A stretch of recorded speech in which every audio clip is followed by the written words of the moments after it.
What's going on, everyone? So, per Dan Wokey, the Lakers' most likely scenario for a center at the trade deadline will be Day'ron Sharpe. He says that based on just kind of the information he's gathered from scouts and executives and stuff, that his opinion is that's the most likely scenario, most likely path for the Lakers to add a center. However, he says that it would take a third team, that the Brooklyn Nets do not want to take on extra salary. They do not want to take on any extra money. They can do just like a clean swap. Lakers could probably get it done. But that alludes to me that the Lakers are trying to do two things. Either A, they are trying to get off a Maxi Kleber, maybe a Gabe Vincent, right, to bring in a center to, Day'ron Sharpe's means, also clear some salary so they can go and sign a guy or two in the buyout market cheap. If they can get under the apron, which I've really talked about, then you could sign anybody you want. The other alternative would be that they're trying to take somebody like, a Christian Wood and a Cam Reddish, package them together to send out to just clear a little extra money and a salary spot to go and get another guy, like a Torrey Craig or something along those lines. But I want to talk about a few things here and then, of course, go over Day'ron Sharpe. But just to relay exactly what Dan said, my opinion, after looking at salaries, talking to scouts, execs, the most logical option at the deadline for the Lakers is Day'ron Sharpe. Tough-nosed rebounder, final year of his deal, gives the Lakers options at the center position along with Hayes. Deal would likely need a third team. And then went on, somebody asked him, why, out of curiosity, why would you need a third team? And then he relays that it's because of salary. They don't want to take on any extra salary. So I want to touch on Day'ron Sharpe here in a moment.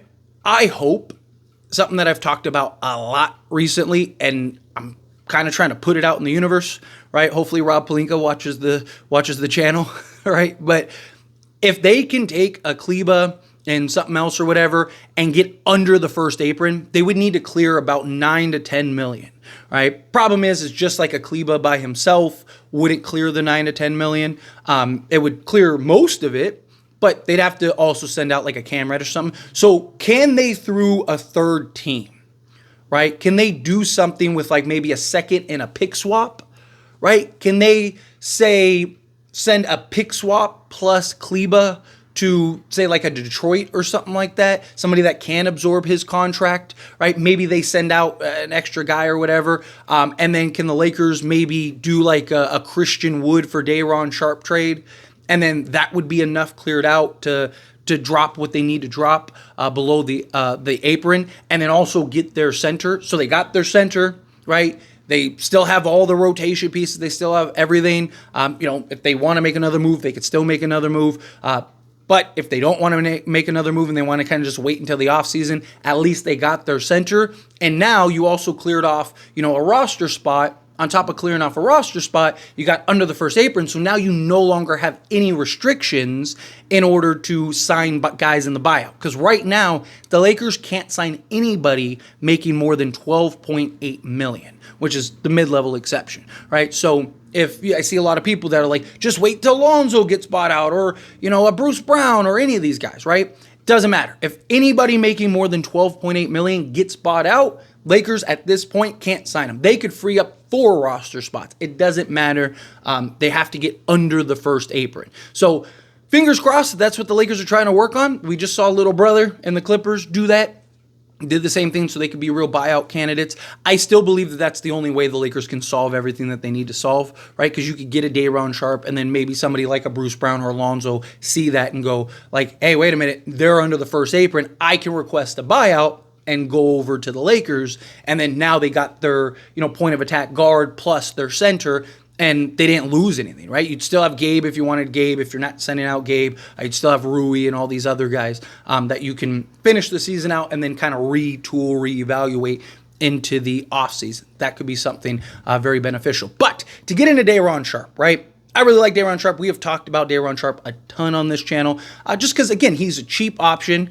He's going to need a new contract, so you're going to have to pay him money, but he's probably not getting anything crazy. He's probably not getting 20, 30 million, anything like that. Probably like a Max Christie, 8 to 10 million. Obviously, it depends on his production, right? If the guy, because he's starting for the Lakers and getting 30 minutes, if the guy all of a sudden becomes a, 12 and 12 guy with like 3 blocks or something crazy like that, which would be great for the Lakers. But you're going to have to pay him. You're going to have to pay him probably pretty hefty. But we'll see what the production is once we actually acquire him, if we actually acquire him. But a couple things that I really like about him. One, he's really young, 23 years old. Plenty of upside, plenty of growth. 2, he's already giving you great production on Brooklyn in limited minutes, right? The guy is near double-double in limited minutes. So if you can just get him to be, a 25-minute-a-game guy, that could go a long way. I would still, and I've talked about this, if you can clear a couple roster spots, I'd still really love to see Trey Jemison get brought in just to give you that other, because, again, Day'ron Sharpe, depending on where you look, depending on who you ask, he's anywhere from 6'9 to 6'11. Like every different site has him listed as a different height. It's either 6'9 or 6'11. Let's call it 6'10 with shoes, right? But he is 260, 265, which gives you that big body. He plays bigger. He's very physical and interior presence, something that the Lakers really need, but also that lob threat. He has the athleticism to get up. So, you have that guy in Luka who loves to just find that lob threat. Well, Day'ron Sharpe is one of those guys that can do that and provide that for you while playing defense and giving you shot blocking. He's a guy that definitely isn't a finished product by any stretch, by any means, but he is a guy that definitely could fill the hole and continue to be a development guy with Luka going forward for the future. But to get into kind of his stats and things like that this season. So this season, in 28 games so far, he's averaging 17.4 minutes per game. He is getting 6.3 field goal attempts per game. He's shooting 50% total from the floor. You're asking, why 50%? That sounds terrible. It's because he's actually shot threes this year. He's averaging about 1 3 a game, but he is like abysmal from 3. I don't imagine JJ Redick will have him shooting a bunch of threes, but it is something that is good because he's shown the ability, right? Again, 23 years old, still a development guy, still somebody that you're working on, but the fact that he's able and capable of even just getting the shot up and it doesn't look terrible, right? Like then it's just working through kind of like the little hitches and stuff that you need to get through to get him to just be a serviceable three-point shooter. Nothing crazy, just serviceable. But yeah, he's shooting 17.2% from three-point range on 1 attempt per game. From two-point range, 56.5% on 5.3 attempts. He has an EFG of 51.4%. He is shooting 77% from the foul line. So, not like, oh my God, good, but good, right? Like, especially for a center. Most centers are not great free throw shooters. Rebounding. 6.1 rebounds, including almost 3 offensive rebounds. He's averaging 2.9 offensive rebounds, 3.2 defensive rebounds, 1.5 assists, a steal, and a block. Rounding it up, it's 0.8 steals, 0.6 blocks, so almost a steal and a block, and then 8 points per game. So again, he's basically an 8 and 6 guy in 17 minutes of action. What does he look like getting full-time starter minutes? Well, let's look at his per 36. So his per 36, he would be a 16.3 point a game guy, 13 rebounds, 3 assists, almost 2 steals, and a block and a half. So the guy would be ridiculous. Now, obviously, per 36 doesn't tell you the entire story, right? 36 minutes is a lot of minutes. I don't think he'll be playing that many minutes. 2, there's a lot of guys that are really good, and like Taurean Prince last year for the Lakers is a great example, right? When he played like 14 minutes from us, the Lakers were like insanely good, right? But like as soon as he got to like 15 minutes, the Lakers were like insanely trash, right? Like there's some guys that are just like really good in small sample sizes. I've talked about this with like Jackson Hayes, right? I love Jackson Hayes in small hits, small doses, right? If you have Jackson Hayes playing, 10 minutes a game, right? He looks good, right? He's high energy, high motor, high flyer, right? Like he just gives you this like injection of energy and effort, and you love it, right?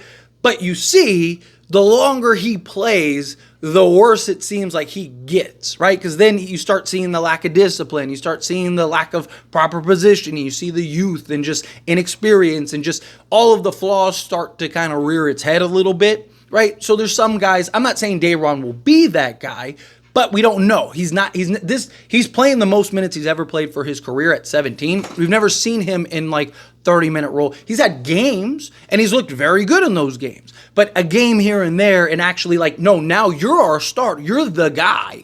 Very big difference. But I do really like Day'ron Sharpe. I do think he's one of the most logical options. This is why we've talked about Day'ron Sharpe so much. He's a guy that I really do think makes a ton of sense. The other option would be, can the Lakers get Day'ron and somebody else, right? The problem is that seems to defeat the purpose of what I think the Lakers are trying to do. Again, I don't know. This is just my opinion based on the information that we have.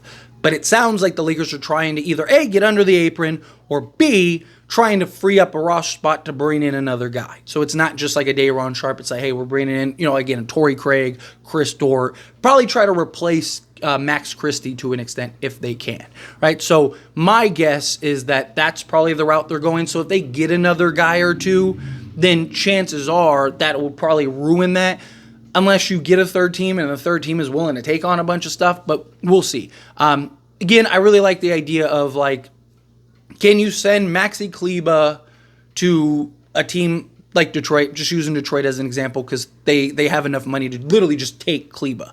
Like, can you take like a pick swap and Kleber, send him out to a team like Detroit, and then take like Christian Wood and send that out to a team like Brooklyn, right? A second round pick to a team like Brooklyn. Or maybe can you give them, maybe save your second, and so that way you can draft a guy this year or use it in the offseason.